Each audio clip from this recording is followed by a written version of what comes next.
dreadlong life, you had lived with despair, anguish, hatred.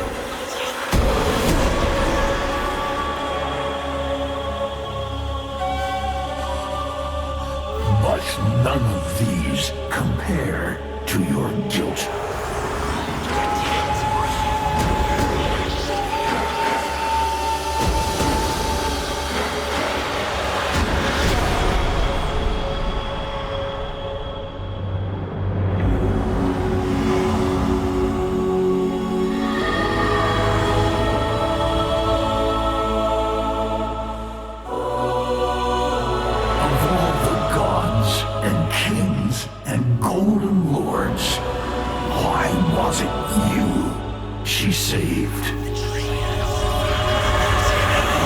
Hey all, Siege here, and today I want to go over Jade Shadows in depth, discussing the story and going over my personal observations regarding this quest specifically.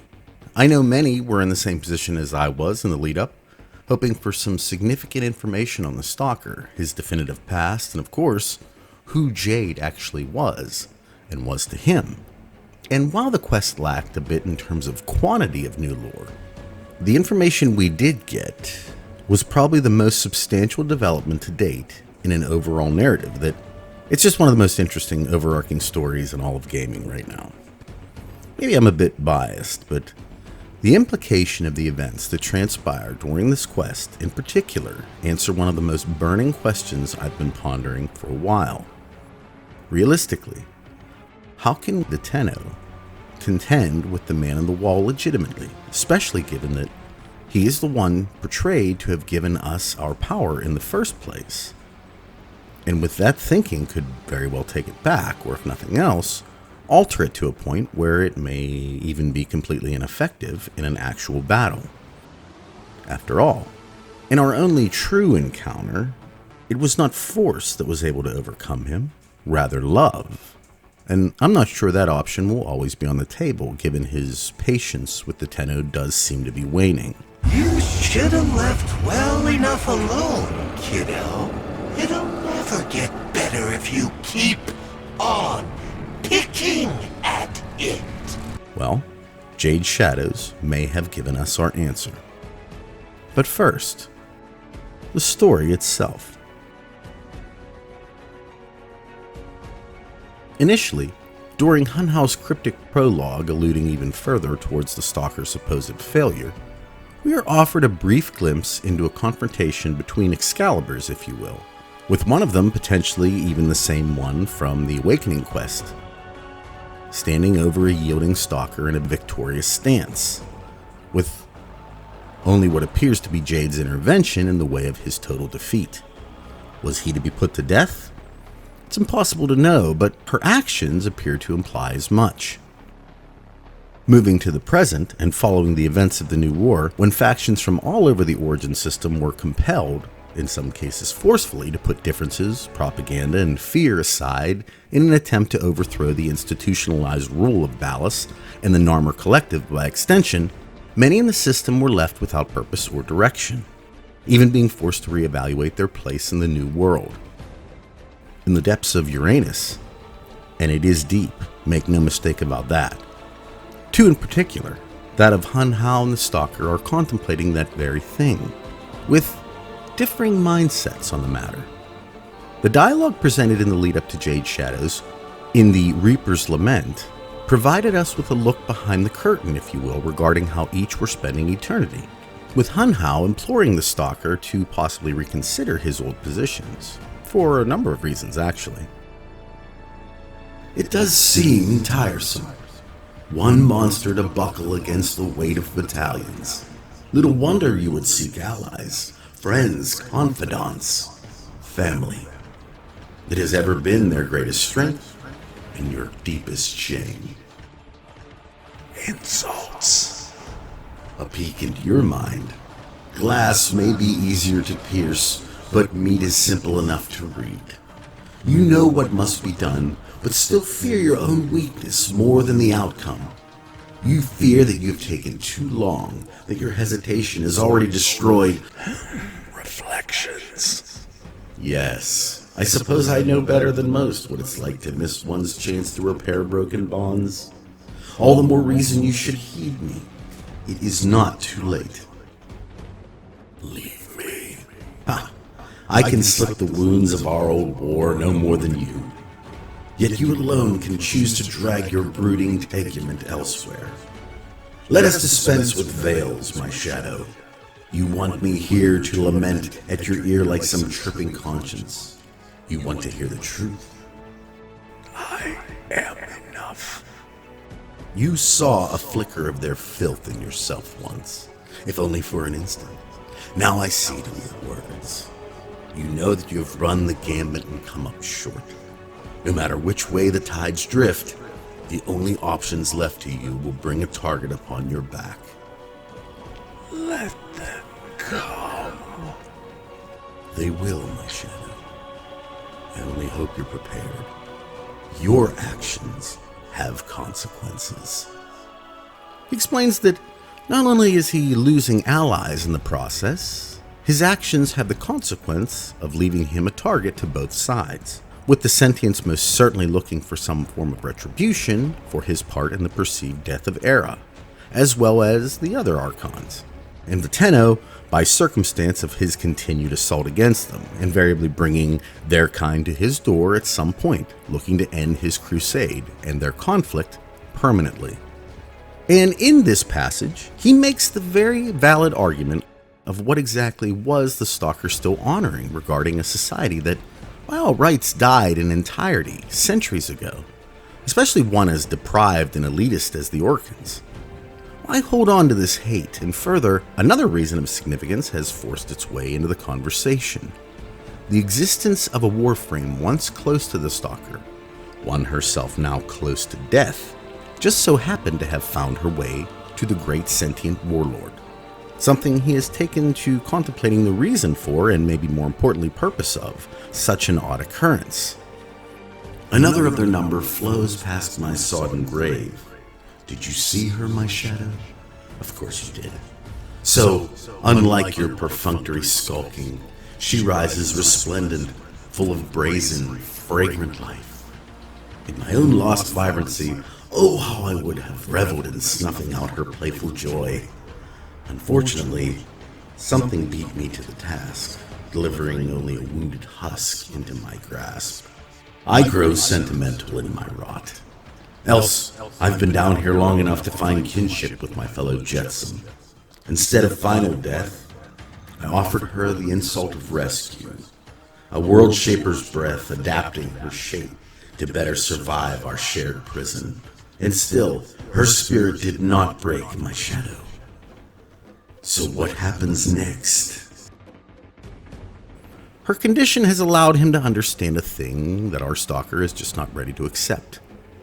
Those he has hated, those he has hunted, for most likely longer than he can remember, are the only ones with the ability required to, if nothing else, figure out what's ailing her and further, potentially diagnose a method of restoration. This suggestion is obviously met with an extreme rejection of the premises entirely. The very idea of the Stalker asking for help from the likes of such betrayers is to him blasphemy and completely out of the question, as the Stalker believes there to be options left. One he deems the most promising is held within a corpus stronghold, a substance called bioplasm. While he is successful raiding the area for the aforementioned medical treatment, he is noticed by the commanding officer aboard, named Captain Zito, figuring out before he escapes that the loss of significant quantities of this substance is no typical protocol breach, rather a very formidable assassin that has decided to rob their vessel. He's a what? Read me that entry again, Ensign. But what use would the Tenno Hunter have for medical-grade bioplasma? Track him! Upon returning to Uranus and all of its enormity, the Stalker administers the bioplasm with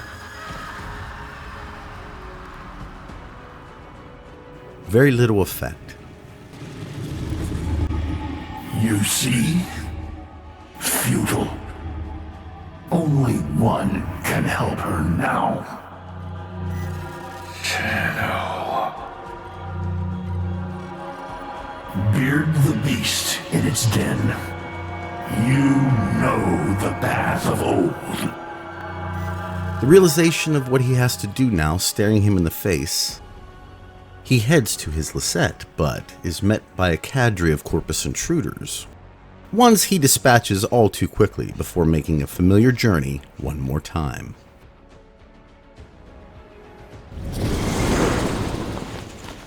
Operator? Did you disable the security grid? Although Ortis is a fine ship Cephalon, the battle instincts of his previous form, that of the Beast of Bones Orden Karis, have regrettably perished over the years. Who's there? Operator? Umbra? Help me. The Stalker is quite easily able to infiltrate both the Tenno's orbiter, and more importantly, the transference chamber, Whoa. where one might assume them to be at their most vulnerable. However, Last guy who tried sticking me with a blade? Things didn't go so well for him. the Tenno lets the Stalker know the score, if you will, when exhibiting no fear and further reminding him of the events that led to Ballas's ultimate demise. The Tenno has grown up, and this is shown even more convincingly in the fact that once confronted with the situation regarding Jade, they are eager to help, even someone who has made an existence of trying to kill them, and piece together something he had most likely only speculated on in the past. Unless... Is this one... like... you? Orders doubts anything is left of their sanity at this point. All right, I'll help. For them. Whoever they are. Now, with the Tenno's ability to feel the Warframe through touch, a brief visage is shown of two Orokin citizens with only a name given, Soren. This is enough information to warrant more investigation for both Ortis and the Tenno, wondering themselves how a Warframe could be dying. This is an odd situation that blurs the lines regarding Warframes as a whole, considered suits by most, something that they've only scratched the surface of here. Ortis believes the best course of action to be gathering something called cortichrome, harvested from infested juggernauts, and assumedly paramount in the process of either creating the Helminth strain or potentially even Helminth himself. It's tough to say, but our dear Captain Zito too remains curious to the Stalker's actions, and tracks him to what appears to be Eris, a dwarf planet that has been entirely overrun by the infestation. Here, the Stalker procures the cortichrome, and at the behest of the Tenno, moves as fast as he can back to the familiar depths of Uranus. As he leaves, Zito comments on the nature of the items the Stalker is taking and begins to wonder why the Hunter of Warframes would need to secure items necessary to heal one. Unfortunately, his initial hesitation may have been more costly than he imagined, as the Tenno informs him upon returning that She's... worse. We can buy her a few more minutes, but she's not going to make it through this. Try. You don't understand. Whatever's been draining her, it's speeding up. And she's not fighting it. it's most likely even too late for the cortichrome to have any significant effect.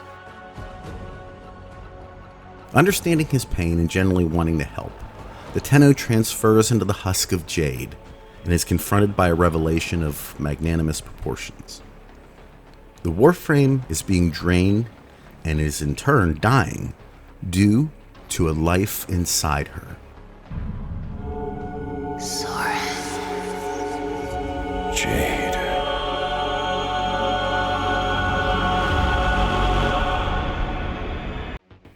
Jade is pregnant and has been holding on in an attempt to save her child. This is the reason she found her way to Hunhow's chambers. She needed to find the Stalker. She needed to find her child's father, so that he may take care of their baby in her stead.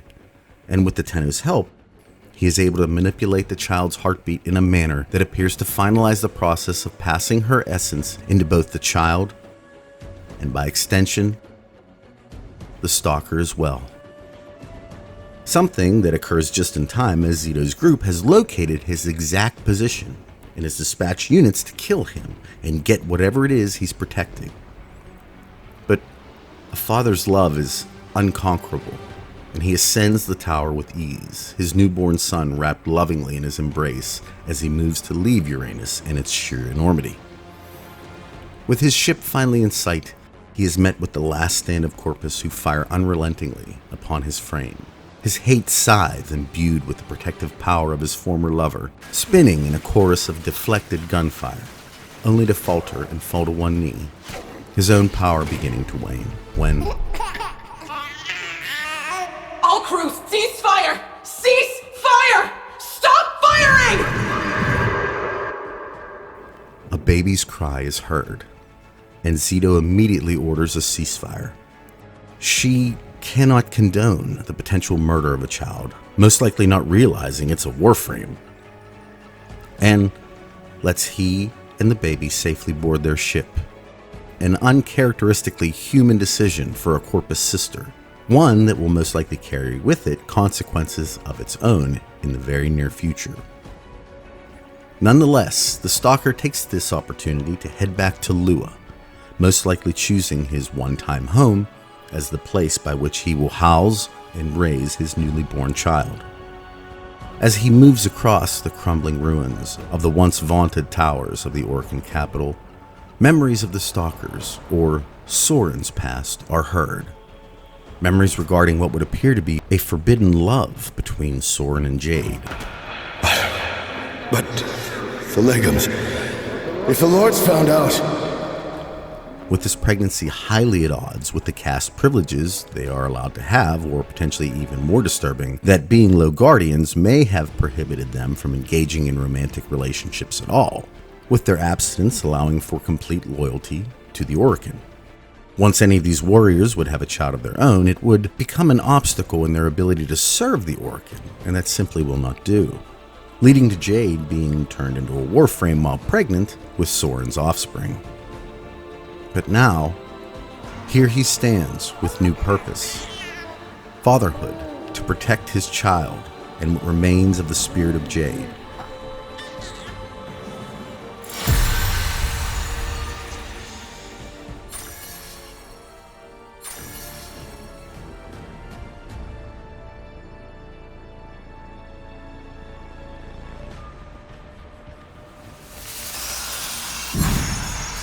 In the aftermath, Hunhow, sounding quite sullen, offers us a bit of an epilogue regarding his former roommate. Tenno, the shadow has fled.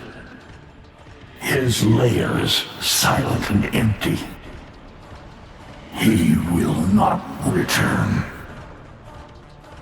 Understand, she haunts this place. Her light has marred the earth. She whispers in the sleeping sheens. Through the disintegration of her flesh, she lives on. In honor of my barren, void-scarred womb, I entrust Jade to you. He would not have wished this, but she would. I remain the great and terrible Hunhow. In this oddly tender ending, identifying himself as the great and terrible Hunhow in such a somber way, I believe reinforces the alliance that now seems to have blossomed with his former enemies, the Tenno, and entrusting them with the Jade blueprint in such a manner crystallizes the bond we appear to have created with the former warlord, something I feel will become increasingly important in the years to come. The Stalker appears to have found a kind of peace as well in his new role as a father. No longer can he exist on vengeance alone. He's been tabbed for perhaps the greatest undertaking one individual can, raising and being responsible for a child, preparing them properly for the life that lay ahead. This very special Warframe's existence, point of view, and way of life will be predicated upon what the Stalker passes on. What will that look like? Well, I believe much of it will be dictated by the Stalker's true feelings regarding his initial discussions with Hunhow following the New War, uncovering the truth of what was done to someone so close to him, by the very people he served so diligently, would in most cases cause one to question their allegiances, and I believe in the end, the Stalker will be no different. Was Ballas responsible for this personally? Did he know Jade was pregnant? There's no complete proof presented, but his modus operandi would suggest such an action to be in line with former transgressions, so yes, I'd say it was possible and may have even been a punishment for the pregnancy itself, rather than her just being slated to become one in the first place due to stellar service as a guardian. An interesting observation that can be made regarding her ability set is that the Jade Light we are so accustomed to hearing about. Honored Seven, we have gathered here today to carry out the sentencing of Archimedean Margulis. You face the Jade Light. Recant, and we will grant a merciful death. May have originated from her abilities, and is the reason Parvos Granum is so interested in harvesting aspects of her in order to infuse his own Eximus units with the same kind of deadly efficacy. Although it isn't certain the Jade Light we see in Ascension is a one-to-one copy to what the Orokin were so famous for utilizing, there does appear to be confirmation of its lethality in the Detron crewman imprint that describes the aftermath of what very well may be Margulis' last minutes. And given its effect on Warframes, they probably aren't very different, if they are at all. It makes one wonder if, given its complete destructive power, was it potentially utilized as a method of healing as well, as Jade is able to utilize? Albrecht and Trotty's apparent facial regeneration, if how this injury was presented, left me with questions regarding how the Orokin were able to heal so completely, and while her manipulation of the Jade Light appears to have the capability for both, so is she the one responsible for such an important function within that society? And further, does it beg to question if other Orokin technologies were engineered from Warframe abilities? I'll go more in depth regarding Operation Belly of the Beast in my next video, but for now, the most important aspect in a post-Jade Shadows world is we received some level of clarification regarding the Stalker, who he is, and why he was most likely turned into a Warframe in the same manner Jade was. The description on the Low Guardian chestplate reveals the dedication and valor he showed, and with that in mind would most likely have qualified him for Ballas' criteria of creating his frames of war. The Tenno also insinuates the very same thing when he is first visited by the Stalker. Is this one like you? That he too is a Warframe, something the Stalker doesn't dismiss, and while Ortis attempts to explain this by a lack of sanity, the discussion with Hunhow and his need to protect his baby prove the Stalker to be of as sound a mind as anyone else in the Origin system. Fueled by rage? Maybe, but not insane. And with this in mind, it's also possible the Stalker and Jade were both turned into Warframes because of this forbidden romance, and the procedure would have most likely checked any boxes Orokin Protocol would have had for administering Helmuth, with the aforementioned sterling record of service they both seem to have exhibited. That last part is definitely speculation, but it does very much help align previously understood lore with what we've uncovered in Jade Shadows. It's also important to understand that this won't stop the Stalker from invading us, as Hunhow appears to imply in his last message. I entrust Jade to you. He would not have wished this, but she would. He still does not like us, and will continue to come for us. Well, unless we're using Jade, of course. That being said, I look at this rather short contained quest like the falling of small stones that starts an avalanche in the mountains, so to speak, and I suspect there will be other factors, some already present, some yet to be introduced, that will force a rethinking of Soren's entire point of view in the very near future about his former allegiances, his position on Warframes, and most importantly, his distrust of us, the Tenno. So follow me here and let me explain what I think the full significance of what we just experienced as a whole is, because As I mentioned before, to me at least, it answers a concerning question I mentioned in the beginning of the video, and this concern is one I've had since Whispers in the Walls, perhaps in full context maybe as far back as the New War. How do the Tenno deal with the man on the wall should it actually come to a physical confrontation? So far they've been successful by controlling the emotional states of Wally's various forms, but Enormity himself is very much gearing up for an actual fight with the Vitruvian god, as he states in his lost notes. What if, through precise biochemical engineering, I could create the equivalence of Warframes, yet built to a titanic scale? Surely such a legion could stand against the adversary? Assuming, of course, that an operator could be found. Not long after, the first of my vessels took form. A giant to battle giants. Merging the humanity of the man Arthur, the anatomical perfection of Ballas's Warframes, and the titanic potency of the Grey Strain. My saviors. However, as I've stated in the past, by comparing the form underneath the Sanctum Anatomica with the vessels we see scattered within his labs, well, they don't seem to match up very well, being grossly undersized for the conflict, at least from the perceived size of these entities.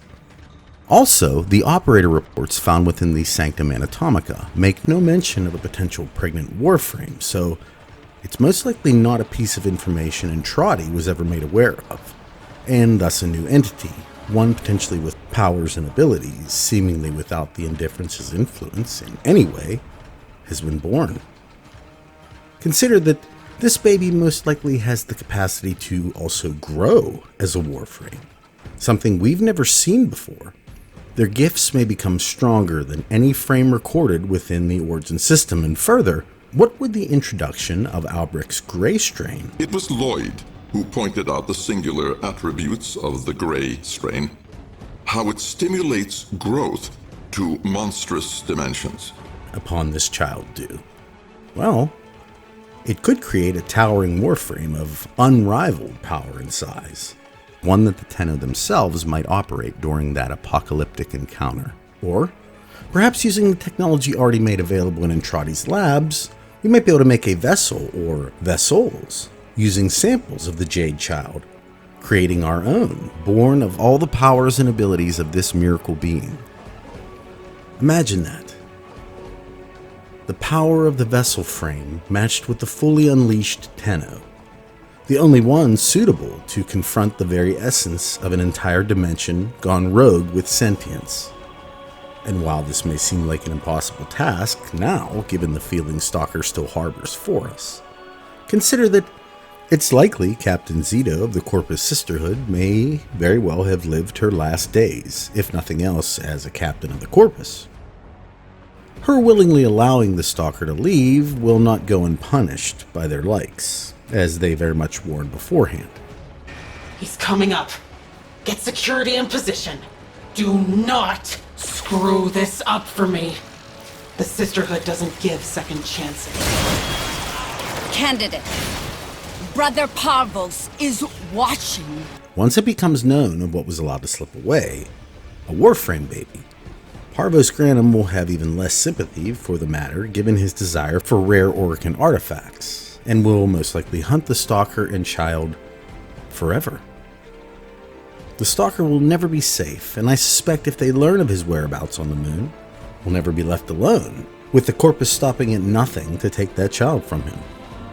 And I suspect it will be the Tenno he will invariably call upon for help, saving this child and finally burying the hatchet between us, allowing the Jade Child to grow up believing us to be allies instead of mortal enemies. Who knows? Could we even see a situation where we need to save them both from his former colleagues, his dreaded acolytes? It's tough to say how this event will come to play out in regards to Stalker's previous acquaintances. How will they feel about this development? Will it get in the way of his necessary duties, and will their largely Orokin mindset allow that? In that same vein, we may even come to be needed to rescue this Captain Zito, providing the Tenno another ally in the future. The reveal that Granum has a much greater understanding and potentially even connection with the Man on the Wall shown in Dante Unbound, paired with his desire for rare items matching Wally's perceived yearning for uniqueness, would suggest that factions are yet again aligning within the origin system for the purpose of war. And we'll need all the help we can get. I wouldn't even be surprised if we even see this guy return at some point. Who better understands the complexities of Warframe anatomy? I know he's dead, but is anyone truly dead in a world where eternalism exists? I think you all know the answer to that question. With that being said, I hope you enjoyed today's video and it got you thinking about where things are potentially headed in the overarching narrative. Personally, my mind was blown the minute I saw this during the quest, and my brain hasn't been able to stop thinking about potential branching ramifications since. All this just seems like a natural progression moving forward, but we'll see, I suppose. At any rate, I hope you all have a wonderful day, a wonderful rest of your week, and I'll talk at you all in the next one. Take care, everybody. Bye.